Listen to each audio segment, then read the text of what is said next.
fiction, science fiction, horror, fantasy, crime, LGBT, thriller. You have now entered the House of Mystery with your hosts, Eric Shapiro, David North Martino, John Copenhaver, and Al Warren. Heard on 106.5 FM Los Angeles, 102.3 FM Riverside, and 105.0 AM Palm Springs. Welcome back into the House of Mystery. I'm Al Warren. Mr. Dave at Dollar Store Dave is in the room. I am here. Yeah, now today, of course, we're going to have a great guest, a returning guest. He's talking about his new series. This time you got to interact a lot more, Dave, because he was really upset last time you were on. You didn't say enough to him. So let's see. We've got Ron Chepesiuk. So thanks for being here, Ron. Thanks for inviting me, Al. You've got Pariso, Blanco, the series coming out now, or it's out now. So let's talk about this television series. So how did it come about you got into the story? Yeah. Pariso Blanco, it means white paradise. It's a 30-part television series, and all the episodes have been shot. The first season is streaming now on VIX television, which is out of Mexico, and it started about a year and a half ago. And it's now the biggest Spanish language streaming service in the world. How I got this, one day I woke up and was checking my email, and I had this email from Caracol Television, which is a big television network in Colombia. And it was from a vice president, and she says that they were working on a project involving Carlos Lehder, and they saw that I had a book on them, and they'd be interested in talking about optioning it.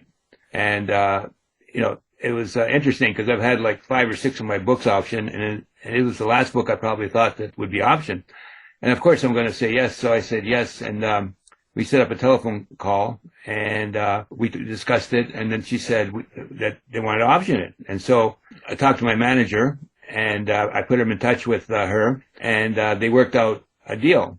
And, the series was already in production. It was going on, and they needed some intellectual property, I guess, to make it a little bit more prestigious, and so that's why they were interested in my book. And it was great. It was great working with them. I mean, everything was fantastic. Especially they paid the money on time too, which was you usually have to wait, but they were really on the ball. And I have a connection to Colombia. I'm married to a Colombian, and my wife's there now. She's been sick, and so she's getting a treatment there. So I went to see her, and I ended up going to the Caracol studios and meeting everybody. And we signed the contract March 1st of last year. And then I came back again about 3 months later, and they were filming. And I sat in on the 10th episode, which was really fascinating.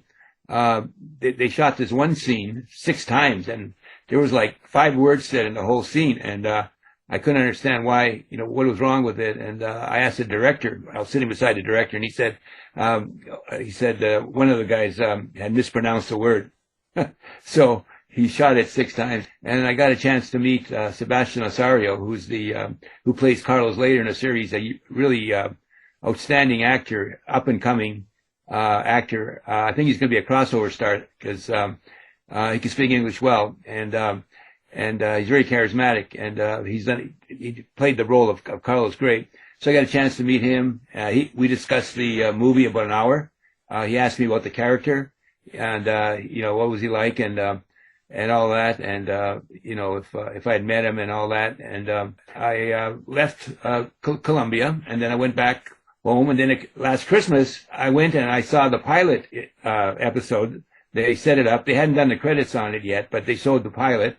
And it was really amazing because in the opening scene, Carlos Lehder's an old man. He's in prison, like in real life. He ended up in prison in the U.S. But he's in his cell, and he's sitting there, And the guard comes in and says, "Carlos, you got to come out here." And you look on his lap, and there's my book. Oh. So he has my book.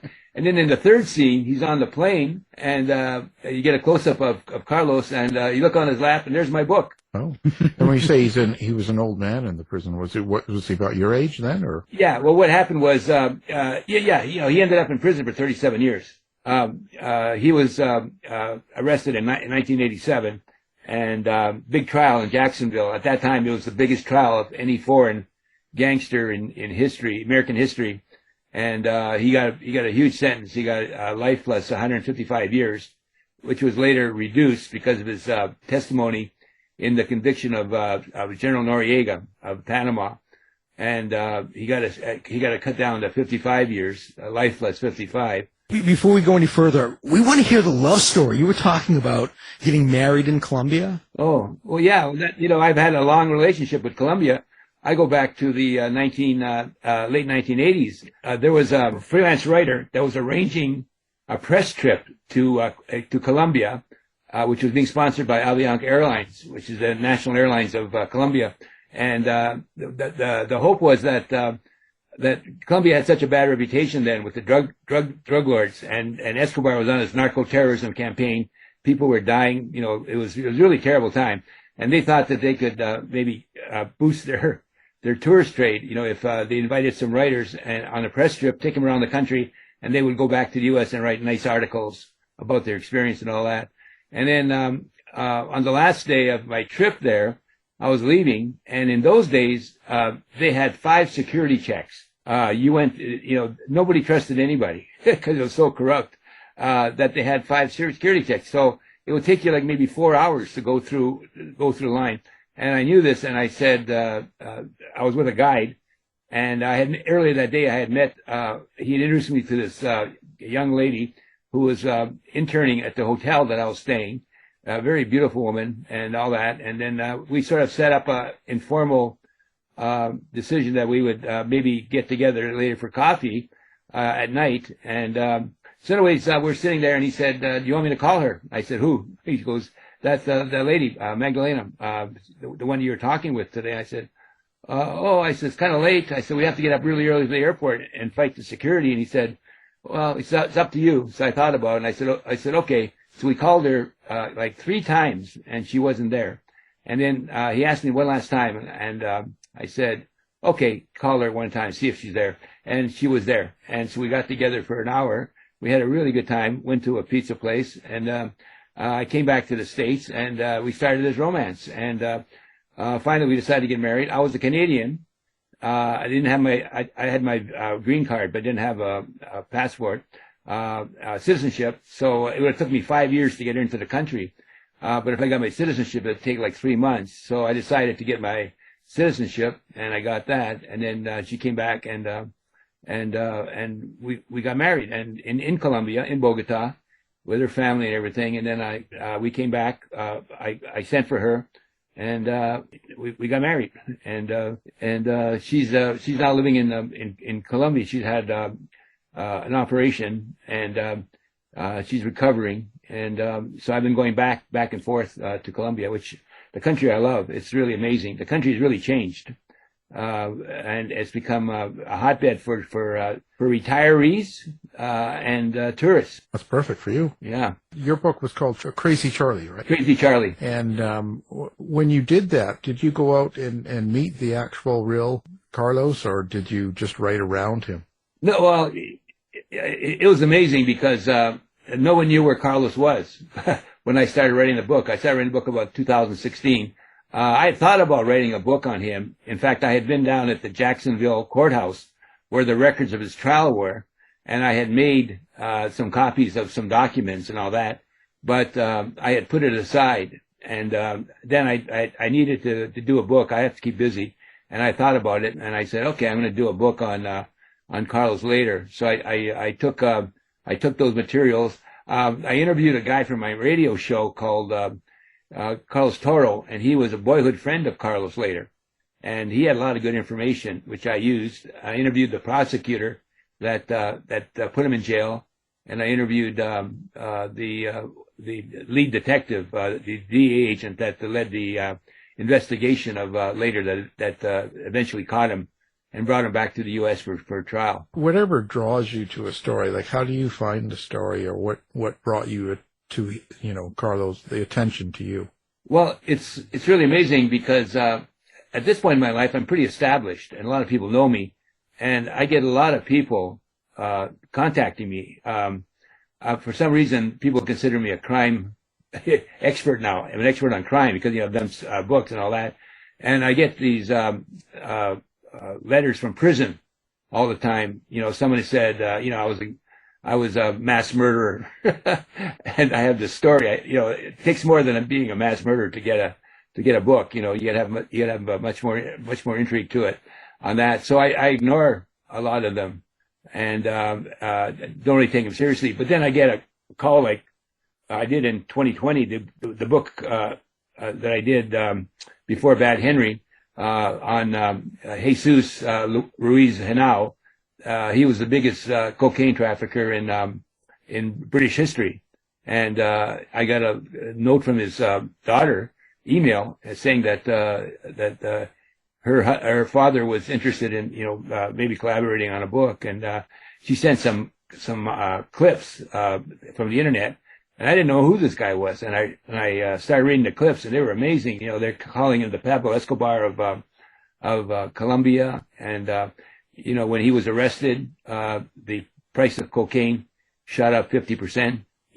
And because it became so hard to get, because he was taken out of circulation, and on that, and so I said, yeah, and she said, well, he's in prison. He's been in prison for 17 years. And I said, well, I'd like to talk to him. Maybe we could work something out. So he called me from Great Britain, from where he was in prison, and we talked, and we got along. And he said, well, I'll be getting out pretty soon, and we can talk further about working out some kind of collaboration. And I said, okay. So anyways, he finally got released in October of 2020. And I ended up talking with him, and I went to Colombia, and I spent a week with him, interviewing him, getting a lot of information verbally from him, and it was really interesting because I went in January of 2020, and the first case of COVID was just detected in Washington, I think it was, and so it was sort of like I was cognizant of it. And then when I came back, COVID hit really big. And so that cut off any chance of traveling back to Colombia. You know what I mean? It'd be very difficult. So we set up an arrangement, where we used email, and, I told him to write out like a diary. And, I called him up, and we had some phone interviews. And, then I had, of course, the background material from the internet and stuff that he sent me that he had. And we worked out a book. And the book was published, and I was on the show to discuss that, if you recall. And he was on too. Ron, this is Dave. How did Carlos get involved in the drug trade, and what led to his rise to this drug lord status? Well, he was a born criminal.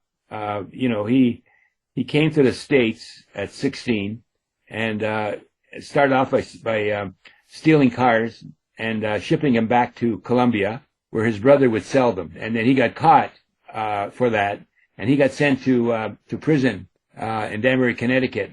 And he met a guy named George Jung. If you saw the movie Blow, it was based essentially on his story. And George was a petty criminal, and he had shipped marijuana from Mexico to California using small planes. And the idea intrigued Carlos, and he said, well, if they could do that for marijuana, they could do that for cocaine. And cocaine at that time, this was the late 70s, or mid 70s, was starting to become big in the United States. And he said, well, what we'll do is we'll buy an island in the Caribbean and use that as a launch pad for planes coming from Colombia. They could land, refuel, and then fly to the U.S. and drop off their loads. So he ended up buying this island named Norman's Cay, which is about 200 miles from Florida, and there was only like 100 people on there, he chased the people off the island, and he set up his own sort of a kingdom there. He had, he paved the ground for landing strips, and he brought in bodyguards, and he started to send the cocaine to the U.S. And before then, it was mainly really small time. It was piecemeal. You had couriers, that were either carried the drug on them or in them, and so you couldn't really transport a lot of cocaine. So what he did was he revolutionized the distribution network for the smuggling of cocaine, and he ended up becoming incredibly wealthy. I still see they say that he's worth $2.7 billion. And I don't know if that's true or not. I think the government gets most of the drugs when someone gets caught. But he was very wealthy. They said he got he got paid 1 out of every 4 kilos that he transported to the United States. And by that time, the Medellin cartel was set up, and he became a really important part of the cartel. And that included Escobar, the Ochoa brothers, and Jose Gonzalo Rodriguez, who was another, the so-called Mexican, was the other member of the Medellin cartel. Wow. So I just noticed in some of his, like he was, Carlos was pretty influenced by things like Hitler, Mein Kampf, and Machiavelli, and Hermann Hesse, and all that. Yeah. So what was his standing, like thinking of? Well, it's really interesting. His father was German, and he came to the U.S. In the late 20s. Was a really respected engineer. He helped develop the road system in Colombia. He introduced elevators to buildings, which was really a novel thing at that time. And the guy was a rabid neo-Nazi, really. And Carlos, I guess, was influenced by him, and he became, a racist and a neo-Nazi. He claimed that that the Holocaust didn't claim 6 million Jews, all that sort of stuff, and he hated the United States. He would send his kilos with swastikas pasted on them to the United States. And I don't know exactly where he got this hatred of, his visceral hatred of the U.S. I think maybe because he came to the U.S. and he didn't really make it, and he sort of blamed the country for that. He ended up in prison, of course, and ended up in Connecticut. Wow, that's strange, when you see someone from Colombia and they're racist, xenophobe, and yeah, and he is German American. And during the Second World War, the U.S. Government monitored Wilhelm. That's his father's first name. They were really concerned about him. He would have meetings at this hotel that he had, small hotel of Germans in the area. The area he came from was called Armenia. So that tells you a little bit about a lot of Germans there that emigrated from Germany, ended up in Armenia. So, but nothing happened. He wasn't arrested or anything. So now he started the movement, the Moss, right? Yeah, the Moss. That was a movement. What it was essentially was to retaliate against guerrillas, the so-called, it was called the M19 movement. And they attempted to kidnap him and ransom. And miraculously he escaped, but he was injured and he had to recover and all that.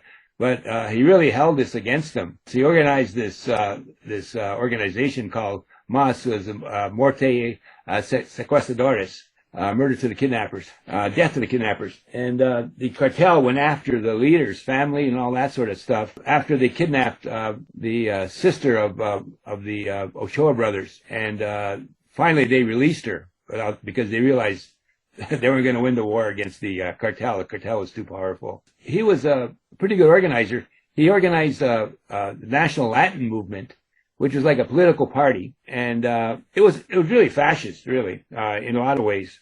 And it was mainly designed to fight extradition against the government, which is would implement extradition. And he actually won a couple of seats in Parliament. And so he organized this movement called the National Latin Movement. And he actually thought that maybe someday he could be president of Colombia. Oh, what's he like now? Or is he still much the same? Or is he? He was released in June in 2020 after, I think it was 33 years in prison, and deported to Germany.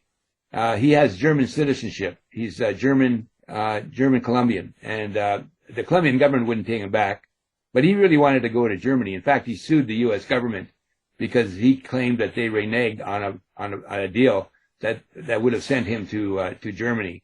He had sued the government. I remember I was approached by all kinds of writers that were claiming these conspiracy theories about Lehder.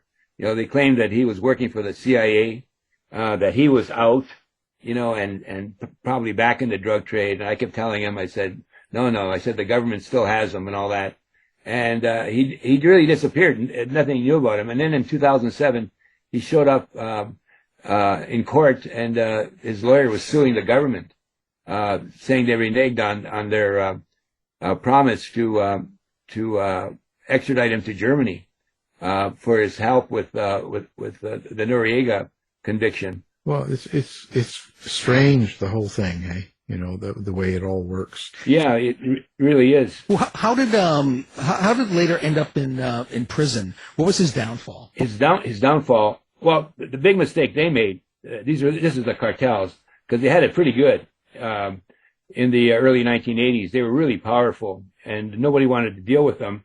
But they ended up killing the justice minister, and the cartels. It was ordered by Escobar, and the government, under pressure from the U.S., clamped down hard on the cartels. They went after them, and they had all kinds of military looking for them and all that. And the cartel leaders realized that it was too hot for them to stay in Colombia, so they left, and they went to Panama. And the government, of course, put pressure on Noriega to hand him over to the U.S. government, but he wouldn't do it. But then there was rumors that Noriega was going to collaborate with the U.S. government, and because he was involved with the drug trade, and he was afraid that he would be sort of maybe kidnapped, which is what happened. He was kidnapped in Panama and hauled back to the U.S. in 1989 to stand trial on that. Then, they realized that it was getting too dangerous to stay in Colombia, so they left and they went to Nicaragua. And the Sandinistas sort of protected them for a while. And then it all cooled down, and they came back. But by then, Lehder's power was greatly reduced, and he was really a minor. He was becoming a minor player in the drug trade. And he ended up being a bodyguard for Lehder, and he was involved with drugs, and I think he was getting crazy because of the drugs. He gave this incredible speech, which was televised on national television, down by in the Amazon, by the Amazon River, where he ranted and raved about the U.S. and how he was going to destroy it, and how cocaine was going to be the weapon of mass destruction for the U.S. and he denied the Holocaust, the 6 million Jews, not dying and all that sort of stuff.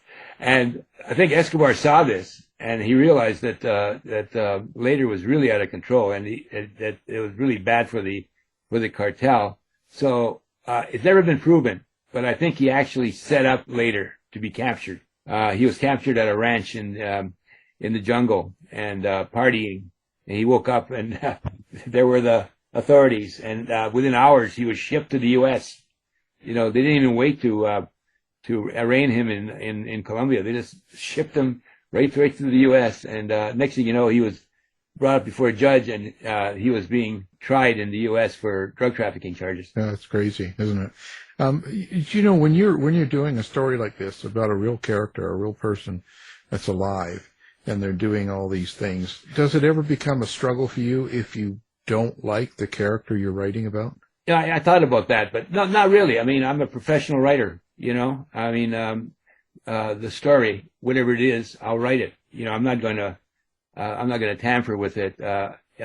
Now, that's why I like writing screenplays. I'm an option screenwriter too, because you can take a true story, and tamper with it.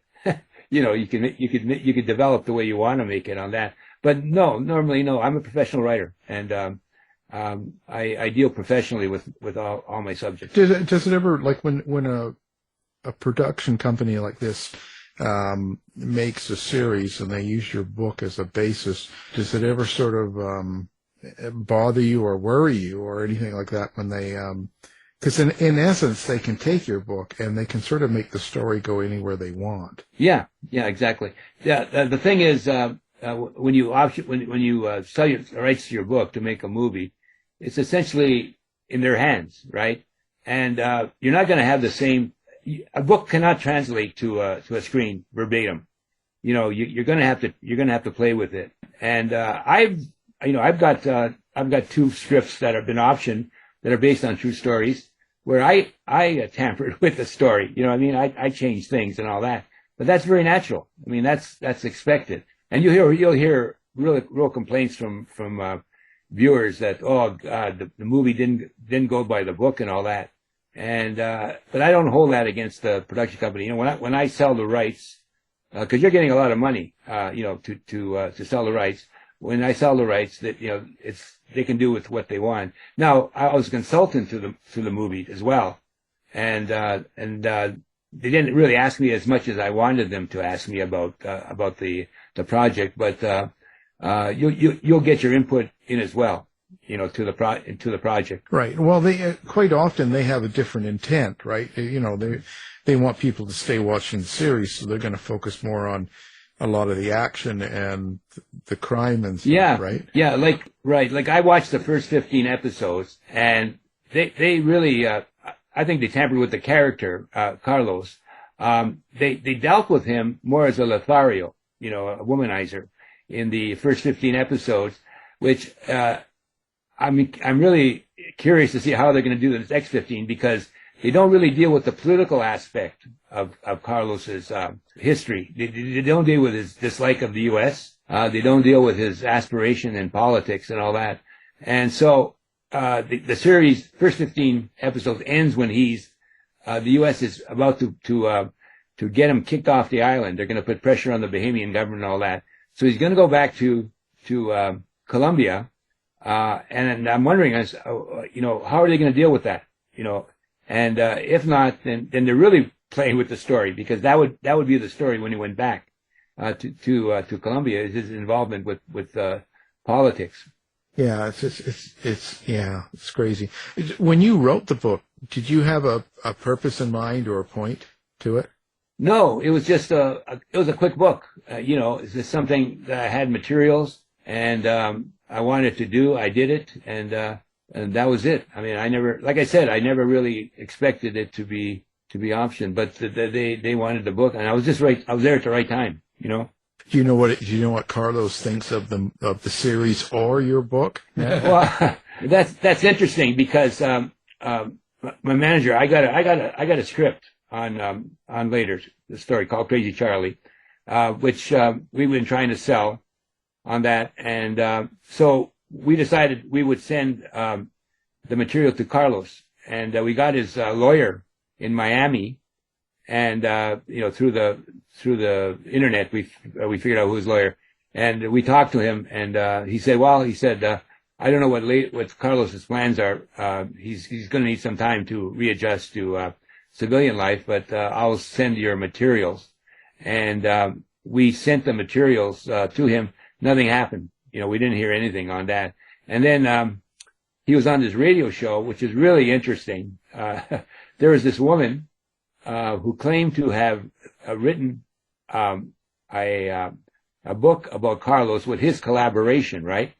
So she was invited to appear on this radio show in Bogota, and she was talking about how they did the book and all that. And then the host said, "Wait a minute, we'll invite Carlos on the show to give his perspective." and there was Carlos Lehder. And Carlos Lehder went ballistic. He said, "I don't know this woman. I never collaborated with her, and I'm going to sue her." Wow. And during the course of the interview, he said that he had met a film producer, and they were working on a documentary, which he said during that interview that it would come out near the latter part of the year. And he said that's all he could talk about. He said because he was told to not talk about it. So yeah, it's crazy, isn't it? The whole story. Yeah. I mean, the whole thing, how it ended up. I've been trying to get some of my books. I have one now been trying for 9 years, and this one just happened. I didn't even try it. It just happened overnight. But that's the best. Yeah. Really. Works out the best and stuff.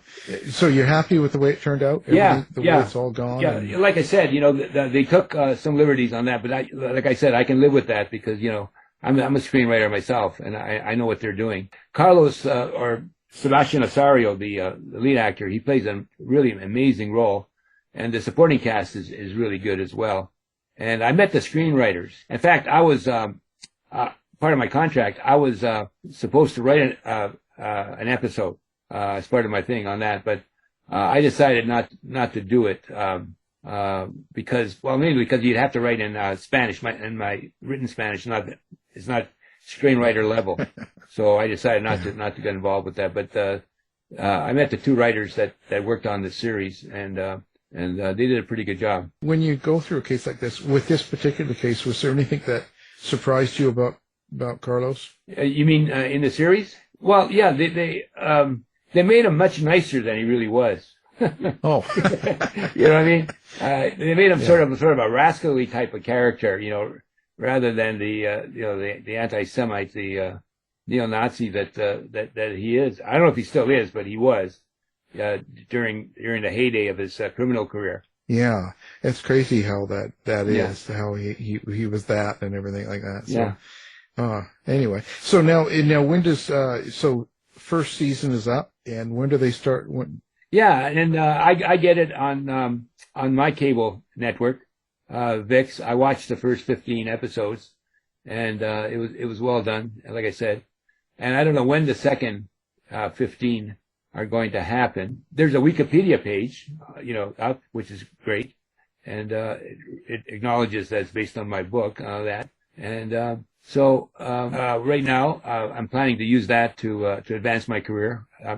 I've talked with a producer friend, and we're going to be trying to sell the script. And I've done a pilot too as well, so a TV series or a script in English, and we still have the rights to do that. He says, so we're going to see what happens. Yeah, it's interesting. So you're in the big leagues now. Yeah. It's, I've got, like I said, there's so many different things that if they click all at once, I might have to go hide somewhere. Yeah. Yeah. You'll be like the latest Lady Gaga. You'll be. Yeah. I'll be one of those overnight successes that took 10 years. Lady Bubba. Yeah.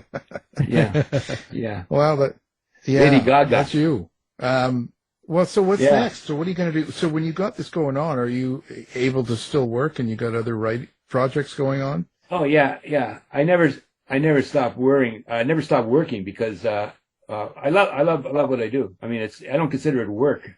It's like play with me. It's like a hobby that you get paid a lot of money on.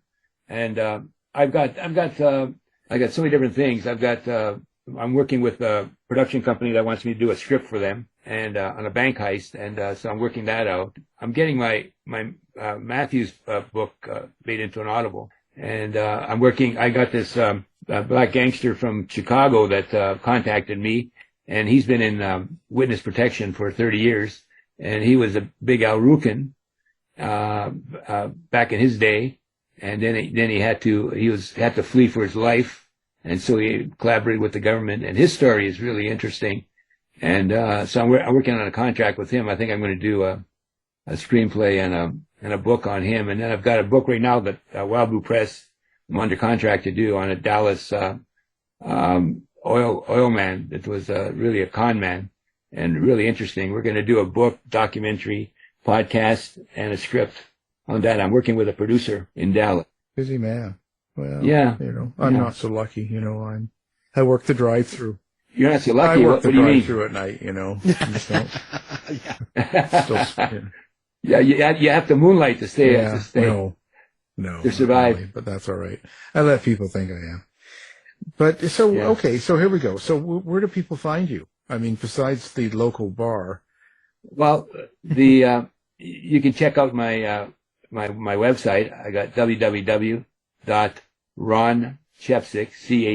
Chepesiuk.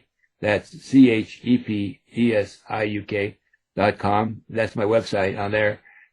You can check out me at my crime show. I got a show for the last 11 years. I invite all kinds of guests relating to crime, and that's at the artistfirst.com. You'd go to the Artist First Network, radio network, and we're on every Thursday night. And then you can just Google me. There's about 60,000 entries on me. Yeah, there's some real interesting ones. Yeah. Yeah. Well, of course, we're going to have everything up on the website as well. We'll have the series, we'll have your website, and everything going on, so great. people can find it real easily and that. So we really appreciate you being here and talking about your latest project. No, I appreciate you inviting me. Yeah, we're a mutual collaboration society. You're our biggest guest on my radio show. You're on more times than we're going to give you a part ownership in the. Well, there you go. That just means I have to pay the bills, right? Yeah. And we're going to see you. We're going to see you in November again, right? I think so. Yeah, it's in my phone somewhere. Well, I appreciate you being here. Now, the series is Pariso Blanco, and of course, the book is Crazy Charlie, and our guest is the author of that book and starter of the series here, Ron Chepesiuk. So thank you for being here. Thank you for inviting me, Al. Thank you, Dan. Thanks, Ron. You've been listening to the House of Mystery radio show. To find out more about our guests, hosts, or shows, go to www.houseofmystery.com. Show's over for now. Was it as good for you as it was for me? Well, good night. This has been a production of Something Weird Media. I'll be back.